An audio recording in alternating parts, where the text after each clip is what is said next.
Welcome, one and all. This is 7 Sunday Morning Hot Takes, and for the 38th episode, we're going to try something different. Saturday night's main event is only 1 week away, but the focus of the entire wrestling universe will be on John Cena's final match.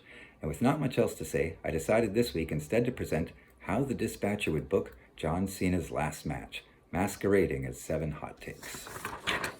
Hot Take number 1. On Monday Night Raw, furious Jey Uso interrupts a promo for the tournament and destroys the ringside area. Jey yells into the camera that he isn't finished yet. In fact, he's just getting started. 5 days later, Saturday night's main event begins with a backstage segment. Nick Aldis approaches R-Truth and says, "Truth, there's something I need to tell you. You know what happened 2 weeks ago? Well, I found this on the floor." He shows R-Truth a small piece of paper with R-Truth's name on it. "That's okay, Nick. I got it all figured out. This is my last chance to get in John's final match. But don't worry, I have a plan." Aldis says, "Truth, I don't think you understand." But Truth says, "It's all good, Nick. I came prepared. I even got my own briefcase to keep my balls in, to make it all legit. That's right, Nick. My balls are tucked away, nice and safe." R-Truth walks away, leaving Aldis looking perplexed. The camera pans slightly, and from the new angle, we're able to see that The Miz, like a dork, is peering out from behind a vending machine. We then get another segment showing Paul Heyman standing between Brock Lesnar and the Dipstick. Paul says to them, "I have some important business to attend to, but you two enjoy the show." Dipstick starts to bitch about how much he hates John Cena and how him and Lesnar should ruin the match. Brock doesn't say anything, but smiles and nods and starts to bounce. Hot take number 2. After 2 very long introductions, referee Chad Patton is giving his final instructions to both wrestlers when R-Truth runs down to the ring carrying a briefcase. He puts the briefcase on the apron and opens it, taking out his 2 gondola balls from the random draw, and says, "I'm cashing in my balls." As Truth tries to climb into the ring, the referee stops him, and while they're all distracted, climbing into the ring from the other side is The Miz. He immediately attacks John Cena from behind, screaming about how he was always John's greatest rival. But when Truth sees this, his eyes light up, his nostrils flare, and he rushes over and slaps The Miz right in the face with his balls. Everyone feels embarrassed. Nick Aldis and security come out to restore order and escort R-Truth and a very indignant Miz to the back. Hot take number 3. The match begins and Gunther chops the hell out of Cena. Cena keeps trying to mount an offense, but each time Gunther counters with a chop. Cena goes for a flying shoulder tackle, and Gunther just chops him out of the air. He tries for an attitude adjustment, but Gunther just chops him down. At one point, he has Gunther lying flat on his back and sets up for a 5-knuckle shuffle, but when Cena leans over to do "You can't see me," Gunther just chops his freaking face off. Whatever Cena tries to do, Gunther has a chop answer for it. After 5 minutes of highly choreographed chopping and wrestling, Gunther tries to Irish whip Cena into the corner, but then Cena reverses, but then Gunther reverses direction again and sends Cena crashing into referee Chad Patton, who slams hard into the turnbuckle and drops to the mat like a bag of bricks. He looks like he needs immediate medical attention, but of course none is forthcoming. Brock Lesnar's music hits, and appearing at the top of the ramp is the Beast and the Dipstick. Hot take number 4.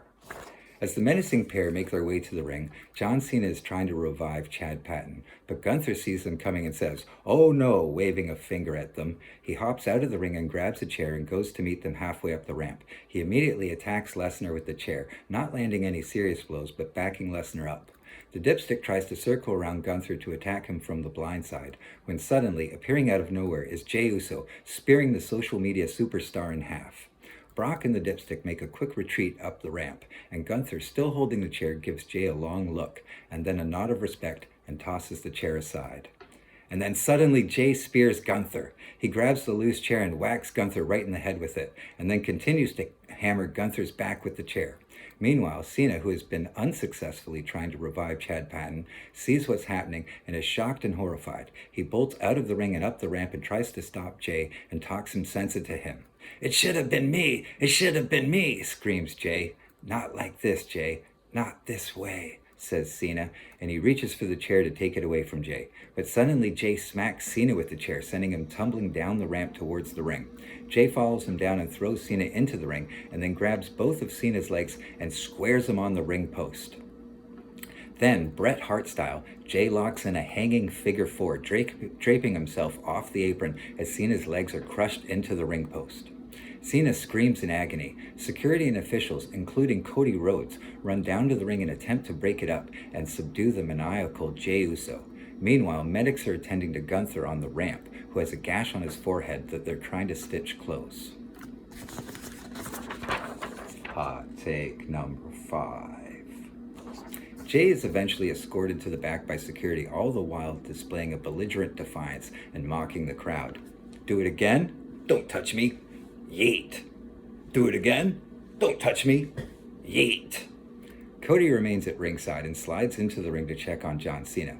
He tries to help Cena up, but he can barely stand, and after a long, slow effort, Cena is finally able, with Cody's help, to make it to his feet. And then Cody kicks him in the nuts. Cena drops to his knees, and Cody takes off his Rolex watch and wraps it around his fist and says, "I owe you one, John," and pops him right between the eyes, busting Cena wide open. Cody leaves the ring with a smug arrogance, but as he hops down from the apron, appearing at the top of the ramp, is that Jacob Fatu's music? The Samoan werewolf is back, and the expression of guilt and fear all over Cody's face tells the whole story. Like the Tasmanian devil from the Looney Tunes cartoons, Fatu spins like a tornado down the ramp, destroying everything in his path. Cody smartly hops the barricade and attempts to disappear into the crowd. Fatu follows him, and soon both of them vanish through the audience into the backstage area. As Gunther climbs back into the ring, medics are now attending to Cena and trying to close the cut in his head. A couple of security guards linger behind, and 2 of the medics wander off, and the 4 mysterious professionals meet for a brief huddle before separating and surrounding the ring.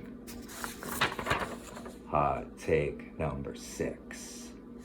The 2 security guards and 2 medics hop onto the apron and remove their disguises to reveal Solo Sikoa and the MFTs. Solo points at Gunther standing in the center of the ring and says, "You think you can embarrass me?" The medics attending to John Cena scurry out of the ring, and John rises to his feet and stands back to back with the ring general as they stare down Solo's group. Suddenly, the lights go out. Just as suddenly, they come back on.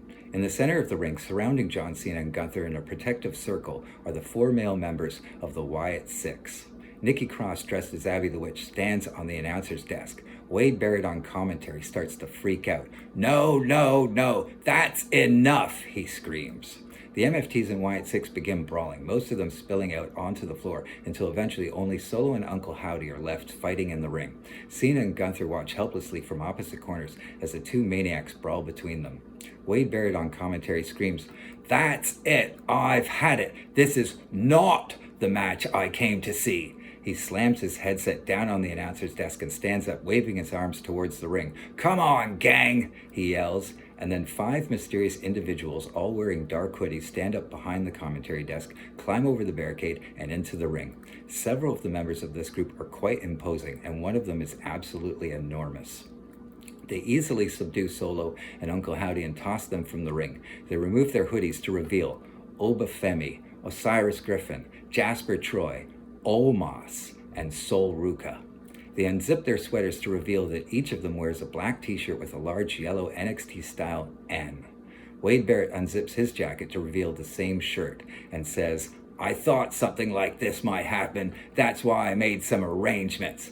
Say hello to the new Nexus."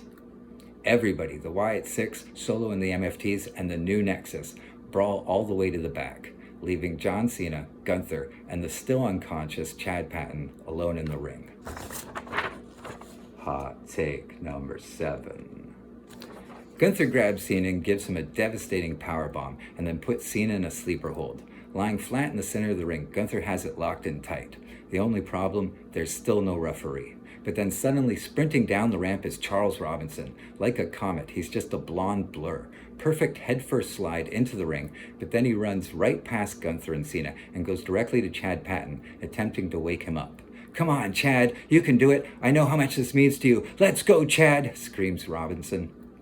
Slowly, referee Chad Patton regains his senses and realizes where he is. He starts crawling excruciatingly slowly towards Cena and Gunther. He raises Cena's limp forearm and lets it drop. It immediately falls to the mat. Chad points at the timekeeper and says, "Ring the bell."